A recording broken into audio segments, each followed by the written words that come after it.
Hello, folks. This is Joe from MIGeekScene. I am at Midwest MediaCon with birthday boy extraordinaire Billy West. Oh, what I know about him. Happy birthday, Billy. Thank you very much. I embrace every age because you haven't got any choice. How are you doing today? Doing great. I had so many well-wishers that it knocked me on my ass. I didn't know what to do. I just felt so elated and lucky, you know. Okay. And for those who don't know, and I have issues with you if you don't know. I'm just kidding. Billy West is a voice actor, an iconic voice actor. Stimson J. Cat, Ren, later on in the series. The Honey Wait, Nut- I'll go along with you. Okay. Hey, Ren, will you button me? You shut up, you fool! Yes, I shall kill you! The Honey Nut Cheerio Bee. Oh, okay. I haven't done it in a long time. Oh, I wasn't really Honey Nut expecting Cheerios, it's irresistible. And also from, he was the M&M from M&Ms. Have you ever eaten me? All right, I guess we're going to go with this. The last three characters, Futurama, Fry. Yes. Philip J. Fry. Shut up and take my money. And, Professor Farnsworth, oh, yes. Good news, everyone. Bad news. and Zoidberg. Hello, you. Are you out there? Watch this. I'm going to scuttle away. I'm scuttling, see? Well, actually, You forgot Zap. oh, Zap Brannigan. Sorry, Yeah. sir. Thank Careful, let them in. I made it with a woman. Thank you very much for that. I wasn't actually ever expecting it. I've done a few interviews with voice actors, and I never asked them to do voices. You know, but thank you very much. That was awesome. All right, I will have to actually delve a little bit into your childhood. Yeah. And an interview that I read, it stated that you were raised in a sonic world as a child. What did you mean by that? I meant that when I was growing up, I came from a very weird and bizarre home life. And I I was sort of, put upon to answer for everything and do this and do that. Did you do this? And my dad really, he was a drunk and a crazy, and he enjoyed punishing. You know, he'd haul me out of bed and just punish. You know, he whatever was bothering him, he'd take it out on me. And so every time I saw him coming, I could tell from the sound of the key in the door what kind of a night I was going to have. Oh. You know, you had like $6 million man hearing or sight. You know what I mean? You could tell what was coming like 12 minutes before it happened. I could. And you become hyper vigilant, and my world was listening to radio. I loved listening to radio, and I would listen to all the announcers and all the character people in older radio when I finally heard it. Yeah, did you have any because when I read that, I thought you meant like you listened to a lot of radio shows. Was there any particular shows that you enjoyed? Oh, yeah. Like The Phantom Nose. Well, there was a show. It was the funniest show I ever heard called The Magnificent Montague. Okay. And it just made me laugh out loud funny. Just like 6 months ago, I listened to one of them, and I'm dying. And I said, look at the power radio still has, and they flushed it down the toilet. You know, they destroyed radio. They, the collective them. Those over there, not us. I can see that, actually. Yeah. Another quote from another interview. You were once quoted saying, "My heroes were not celebrities when I grew up. My heroes were artists." Yes, Who they were were. they? Oh, God. You know, I loved looking at art like Rembrandt and I grew up in Boston, and we had John Copley or Copley, depending on where you come from. And I loved paintings, oil paintings, and I also loved sculptures. You know, when my mom would take me to these museums of fine art, I would just get lost in it all. And then one day, oh my God, mummies from Egypt. You know, it was blowing my mind, and I developed this weird little world to escape the world I was in, and I was president of that world. You know, and I was insulated, and I literally would vanish. My soul, my being would vanish. My body would be still sitting there. But I was off to the races. And it was the only way I could escape the kind of crap that was going on around me. I'm sorry that you had to go through that. I mean, Yeah, but I can relate, but yeah. I'm sorry to hear that. Well, I think a lot of people can relate. And we got out of that situation. My mom took 3 boys to Boston when she was 32 years old. You couldn't even get separated in the Catholic Church back then, let alone run off and to save your kids. Oh, no, no, no, you must stay together. You must work it out. It's the Lord's will. And I was saying, we can't think like this. We're all going to die one night. He's going to have a gun, and it's going to go off, and there's bad things going to happen. And, it was obvious. I mean, there were guns in the house. And so she took me and my 2 brothers to Boston, and I still was living in this delirious kind of fantasy world. I loved sci-fi. I loved comic books. And it was like, I always joke around about how it's cool to be a nerd now, but it wasn't 50 years ago, man. These nasty kids would find that you were sensitive and that you looked like a wounded animal to them, and that you liked art and music. They circled the wagons. They'd chase you home, to intimidate and scare the life out of you. But thanks to people such as yourself, who obviously played a part in geek culture, animation, and whatnot, you helped pave the way for the way it is today. So thank you very much for that.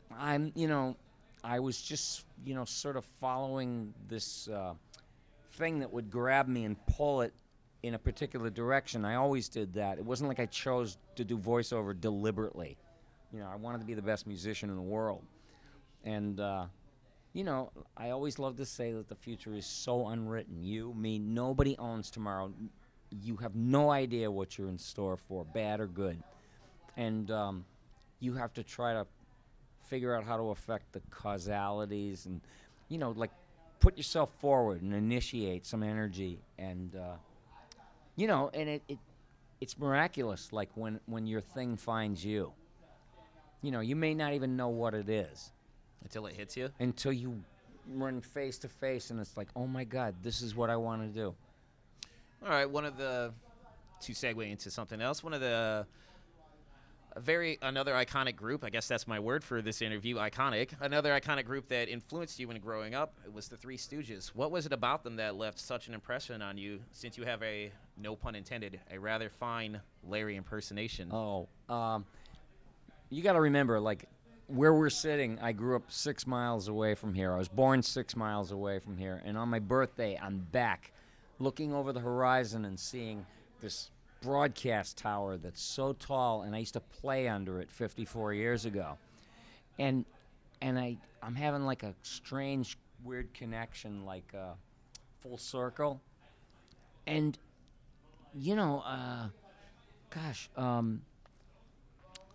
I don't know. I'm lost in my thoughts right now because I'm trying to figure out a good place to go. With the Three Stooges? Yeah, because I love them for a lot of reasons that you shouldn't. Oh, okay. I watched them so much, and I saw them every day before school, that I would go to school with a head full of that as a child, and I had no interest in academia. Nothing. I didn't like school. I didn't want to be there. And people said, well, you're going to waste your life, like, reading comic books and going, listening, and watching the Three Stooges. And little did anybody know, including myself, that I was learning how to act.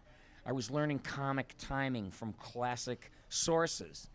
And that's what people, it goes by them.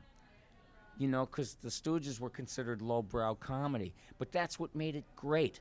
They weren't afraid. They were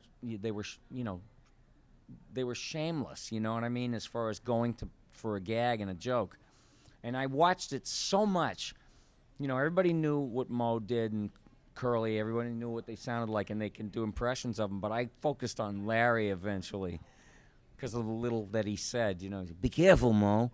And I used that as Stimpy J. Cat, in the future. I amped it up. Okay. Well, speaking of Stimpy, you were obviously on Ren and Stimpy. What was your first reaction to the show when you first read the script? I looked at the drawings and I didn't know what they were.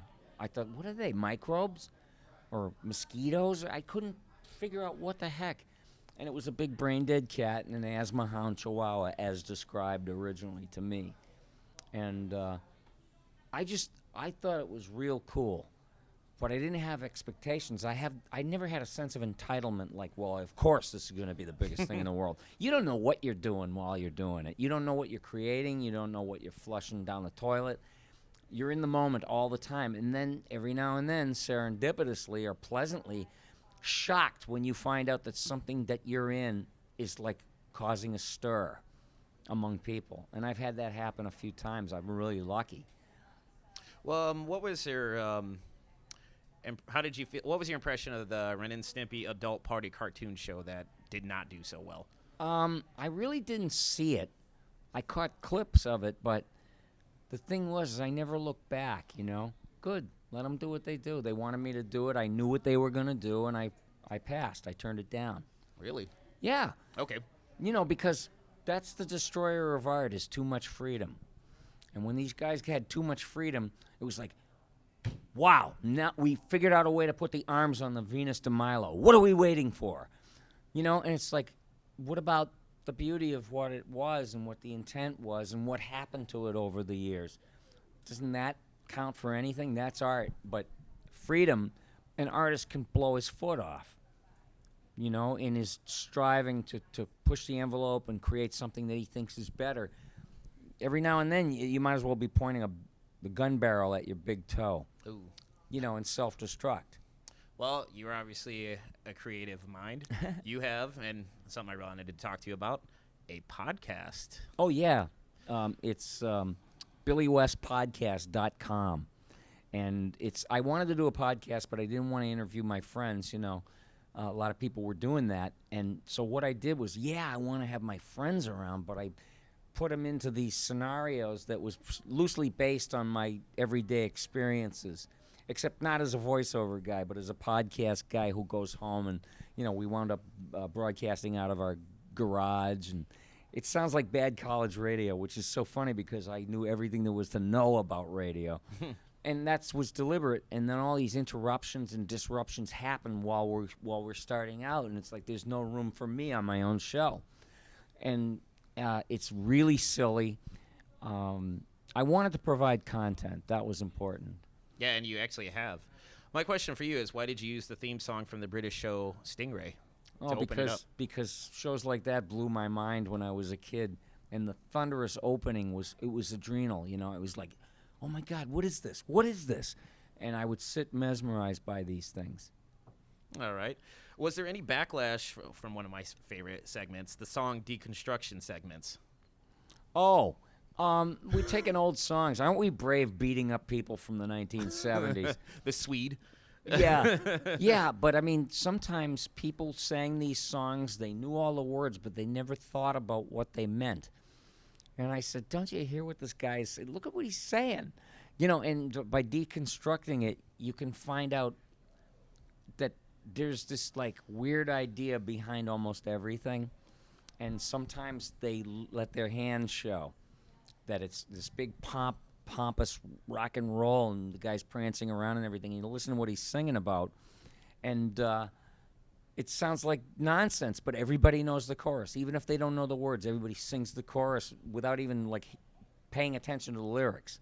Yeah, I never looked at Lightning Strikes Again the same after listening. Oh, really? Oh, yeah, I listened to all 8 episodes. Oh, thank you so much. Well, it was very entertaining because if it had just been one and I thought it sucked, I'd be like, okay, I'll leave it at that and probably not mention the podcast. But no, it was very entertaining. I like how you would actually have to start at the beginning. Yes, you do. Because if you started at episode 8, you're like, what is going on? Yeah. Last question on the podcast. Okay. What is going to happen to Billy Bastard? Oh, he is part of that show, the podcast, BillyWestPodcast.com. And go there now. Do us both a favor. Segue. Yeah, you'll love it. He's in a segment. It's Billy Bastard, Amateur Human Being. Yes. And it follows his non-exploits or whatever you want to call him, an anti-hero or, and it's kind of, he's kind of painful to follow, but the stuff that goes on around him is pretty crafted. We spend time like thinking up this stuff. That's why it takes so long for us to put a podcast out. But the next one's coming real soon. All right. And if people wanted to check out more of you online, how can they reach you if they wanted to reach you too?